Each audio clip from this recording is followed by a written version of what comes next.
Hello everyone, कैसे हैं आप सभी। उम्मीद है आप सभी ठीक होंगे। बहुत बहुत स्वागत है आपका अपना YouTube channel the education network पर। आज की जो वीडियो रहने वाली है वो है हमारी क्लास 12th पॉलिटिकल साइंस। जो भी दोस्तों इस पॉलिटिकल साइंस से मोस्ट इम्पोर्टेंट एमसीक्यू है उन सभी को हम यहाँ पर डिस्कस करेंगे। और आपके ये MCQ exam point of view से काफ़ी इम्पोर्टेंट है। मैं कह सकता हूँ गारंटी के साथ में यहाँ से 2 या 3 एमसीक्यू आपके एग्ज़ाम में ज़रूर देखने को मिलेंगे इसी वीडियो से। और दोस्तों हम अगली सीरीज़ में और लाएंगे इम्पोर्टेंट एमसीक्यू सीरीज़ की। आप इसी वीडियो पर बने रहें और चैनल पर भी बने रहें। चलिए दोस्तों बिना टाइम गवाए हम अपनी वीडियो को शुरू करते हैं। भारतीय पहला क्वेश्चन है जो हमारा वो है, भारतीय संविधान को कब लागू किया गया था। तो ये तो आप सभी को पता होगा कि भारतीय संविधान को कब लागू किया गया था, 26 जनवरी 1950 को। यानी ऑप्शन नंबर ए इसका करेक्ट आंसर हो जाएगा। नेक्स्ट क्वेश्चन है हमारा, 1930 में गांधी जी ने किस आंदोलन की शुरुआत की थी। ये 1930 में गांधी जी ने जो आंदोलन की शुरुआत की थी वो था सविनय अवज्ञा आंदोलन। यानी ऑप्शन नंबर ए इसका करेक्ट आंसर हो जाएगा। चलिए नेक्स्ट क्वेश्चन की तरफ चलते हैं। नेक्स्ट क्वेश्चन क्या है हमारा, भारत के प्रथम उपराष्ट्रपति कौन थे। तो कौन थे भारत के प्रथम उपराष्ट्रपति, तो डॉक्टर एस राधाकृष्णन। यानी ऑप्शन नंबर ए इसका करेक्ट आंसर हो जाएगा।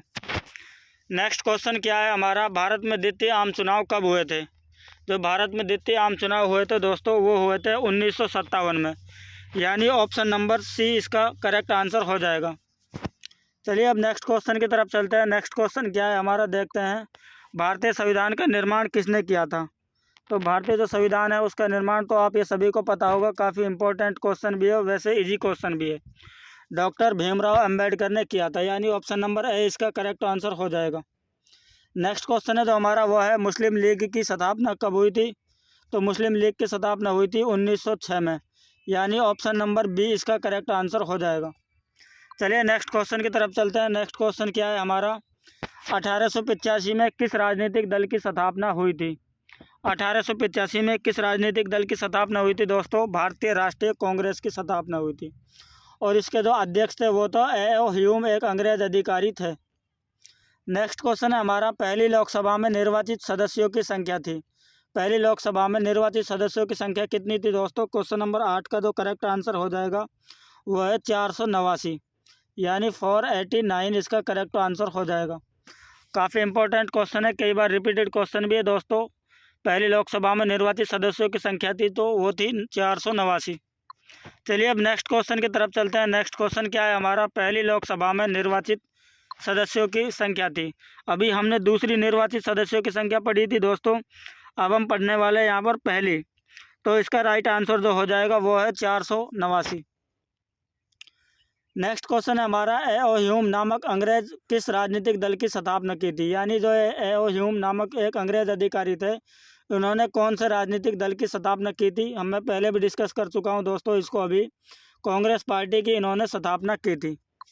चलिए अब नेक्स्ट क्वेश्चन की तरफ चलते हैं। नेक्स्ट क्वेश्चन क्या है हमारा, समाजवादी पार्टी की स्थापना किसके नेतृत्व में की गई थी। तो ये समाजवादी पार्टी की स्थापना है जो दोस्तों वो की गई थी जयप्रकाश नारायण के नेतृत्व में। यानी ऑप्शन नंबर ए इसका करेक्ट आंसर हो जाएगा। नेक्स्ट क्वेश्चन है हमारा, पंचशील समझौता किन देशों के बीच में हुआ था। काफ़ी इंपॉर्टेंट क्वेश्चन है दोस्तों, कई बार रिपीटेड क्वेश्चन भी है। पंचशील जो समझौता है वो भारत और चाइना के बीच में हुआ था। यानी ऑप्शन नंबर सी इसका करेक्ट आंसर हो जाएगा। नेक्स्ट क्वेश्चन है हमारा, देखते हैं क्या है। गुट निरपेक्ष आंदोलन एक अंतर्राष्ट्रीय संस्था है, इसकी स्थापना कब हुई थी। जो इसकी स्थापना हुई थी दोस्तों वो हुई थी 1961 में। यानी ऑप्शन नंबर ए इसका करेक्ट आंसर हो जाएगा।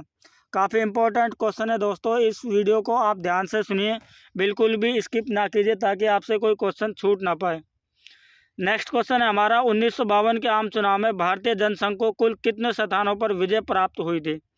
तो कुल कितने स्थानों पर विजय प्राप्त हुई थी भारतीय जनसंघ को दोस्तों, 3। यानी ऑप्शन नंबर सी इसका करेक्ट आंसर हो जाएगा। चलिए अब नेक्स्ट क्वेश्चन की तरफ चलते हैं। नेक्स्ट क्वेश्चन हमारा क्या है, देखते हैं। एक दलीय प्रभुत्व के संबंध में इनमें से कौन सा कथन है जो वो सही है। तो एक दलीय प्रभुत्व के बारे में इनमें से जो कथन सही है वो है, विकल्प के रूप में किसी मजबूत राजनीतिक दल का अभाव। यानी ऑप्शन नंबर ए इसका करेक्ट आंसर हो जाएगा। नेक्स्ट क्वेश्चन है हमारा, 1959 में केरल में साम्यवादी सरकार के मुख्यमंत्री कौन थे। केरल में साम्यवादी कांग्रेस पार्टी की जो सरकार थी उसके मुख्यमंत्री कौन थे दोस्तों? Doctor EMS Namboodiripad. Option number A इसका करेक्ट आंसर हो जाएगा, EMS नंबूरीपाद। चलिए नेक्स्ट क्वेश्चन की तरफ चलते हैं। नेक्स्ट क्वेश्चन क्या है हमारा?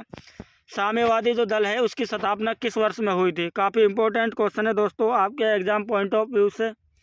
तो इसका जो करेक्ट आंसर हो जाएगा वो है ऑप्शन नंबर सी, यानी 1924 ईस्वी में साम्यवादी दल की स्थापना की गई थी।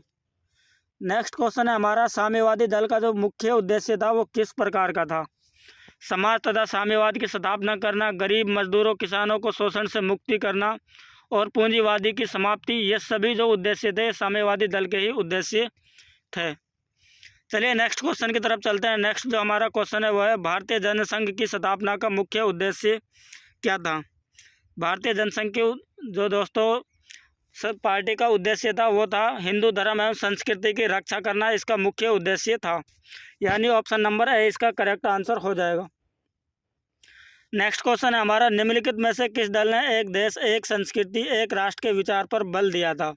कौन सा दल है वो? कांग्रेस पार्टी। कांग्रेस पार्टी ने एक देश एक संस्कृति और एक राष्ट्र पर जोर दिया था। चलिए नेक्स्ट क्वेश्चन की तरफ चलते हैं। नेक्स्ट क्वेश्चन क्या है हमारा, 1977 में भारतीय जनसंघ का विलय किस पार्टी में हुआ था? किस पार्टी में हुआ था दोस्तों 1977 में भारतीय जनसंघ पार्टी का विलय? तो ये हुआ था जनता पार्टी में, यानी ऑप्शन नंबर ए इसका करेक्ट आंसर हो जाएगा, जो कि आज बीजेपी पार्टी में हमें देखने को मिलती है। नेक्स्ट क्वेश्चन है हमारा, राम मनोहर लोहिया के नेतृत्व में किस पार्टी का गठन किया गया था? तो इसका जो करेक्ट आंसर हो जाएगा क्वेश्चन नंबर 22 का वो हो जाएगा संयुक्त समाजवादी दल, यानी ऑप्शन नंबर बी इसका करेक्ट आंसर हो जाएगा।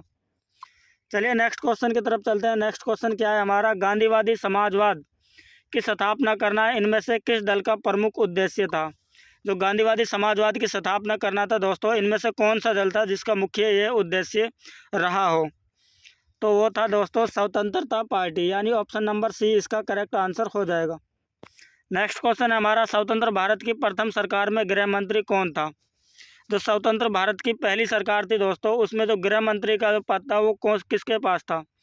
तो क्वेश्चन नंबर 24 का जो राइट आंसर हो जाएगा वो हो जाएगा सरदार वल्लभ भाई पटेल, यानी ऑप्शन नंबर बी इसका करेक्ट आंसर हो जाएगा। काफ़ी इंपॉर्टेंट क्वेश्चन है दोस्तों, कई बार रिपीटेड क्वेश्चन भी है।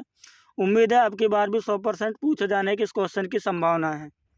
चलिए नेक्स्ट क्वेश्चन की तरफ चलते हैं। नेक्स्ट क्वेश्चन हमारा क्या है, स्वतंत्रता के बाद विभिन्न रियासतों को भारतीय संघ में जोड़ने में किस भारतीय नेता का प्रमुख योगदान रहा है? कौन सा नेता है दोस्तों जो भारतीय संघ में इन जो ये रियासतें थी इनमें जोड़ने का जो सबसे महत्वपूर्ण योगदान रहा हो? तो क्वेश्चन नंबर 25 का जो राइट आंसर हो जाएगा वो है सरदार वल्लभ भाई पटेल, यानी ऑप्शन नंबर ए इसका करेक्ट आंसर हो जाएगा। नेक्स्ट क्वेश्चन है हमारा, 1951 में आचार्य कृपलानी कांग्रेस से अलग होकर किस पार्टी की स्थापना की गई थी? कौन सी पार्टी है वो दोस्तों? तो इसका जो राइट आंसर हो जाएगा वो हो जाएगा किसान मजदूर प्रजा पार्टी, यानी ऑप्शन नंबर बी इसका करेक्ट आंसर हो जाएगा। चलिए अब नेक्स्ट क्वेश्चन की तरफ चलते हैं। नेक्स्ट क्वेश्चन हमारा क्या है, संस्थागत क्रांतिकारी दल किस देश की राजनीतिक दल है? कौन सा दल है दोस्तों जो संस्थागत क्रांतिकारी एक दल है वो किस देश का एक राजनीतिक दल है? तो इसका जो राइट आंसर हो जाएगा वो है मैक्सिको, यानी ऑप्शन नंबर डी इसका करेक्ट आंसर हो जाएगा। नेक्स्ट क्वेश्चन है हमारा, भारत के द्वितीय आम चुनाव में किस राज्य से कांग्रेस पार्टी को पराजित होना पड़ा और वहां साम्यवादी की सरकार बनी थी? तो क्वेश्चन नंबर 28 का जो राइट आंसर हो जाएगा वो है केरला। यहाँ के ही तो जो दोस्तों मुख्यमंत्री थे जो वो थे नंबूरीपाद, जो हम पहले भी अभी यहाँ पर डिस्कस कर चुके हैं। काफ़ी इंपॉर्टेंट क्वेश्चन है, कई बार रिपीटेड क्वेश्चन भी है ये आपके एग्जाम में। चलिए अब नेक्स्ट क्वेश्चन की तरफ चलते हैं। नेक्स्ट क्वेश्चन हमारा क्या है, 1960 का दशक कांग्रेस पार्टी के लिए खतरनाक दशक माने जाने के पीछे निम्न में से प्रमुख कारण कौन सा है? तो कौन सा है तो दोस्तों इसका राइट आंसर हो जाएगा क्वेश्चन नंबर 29 का उपयुक्त सभी। चीनी आक्रमण, ये भी काफ़ी इंपॉर्टेंट पॉइंट है दोस्तों इसका। बढ़ती गरीबी और बेरोजगारी, सांप्रदायिक और क्षेत्रीय विभाजन, ऑप्शन नंबर डी इसका करेक्ट आंसर हो जाएगा उपयुक्त सभी। और ये आज का हमारा लास्ट क्वेश्चन है, 1957 के चुनाव में साम्यवादी दल का मुख्य कार्यक्रम था। तो क्या था मुख्य कार्यक्रम इसका? क्वेश्चन नंबर 30 का जो राइट आंसर हो जाएगा वो ऑप्शन नंबर डी, यानी राष्ट्रमंडल से भारत को अलग करना, विदेशी उद्योगों का राष्ट्रीयकरण, पूर्ण रोजगार एवं पूर्ण सामाजिक सुरक्षा, ये सभी हैं जो इसके करेक्ट आंसर हो जाएंगे। यदि आप लोगों को हमारी वीडियो पसंद आई हो तो वीडियो को लाइक करना न भूलें। हो सके चैनल को भी सब्सक्राइब कर देना।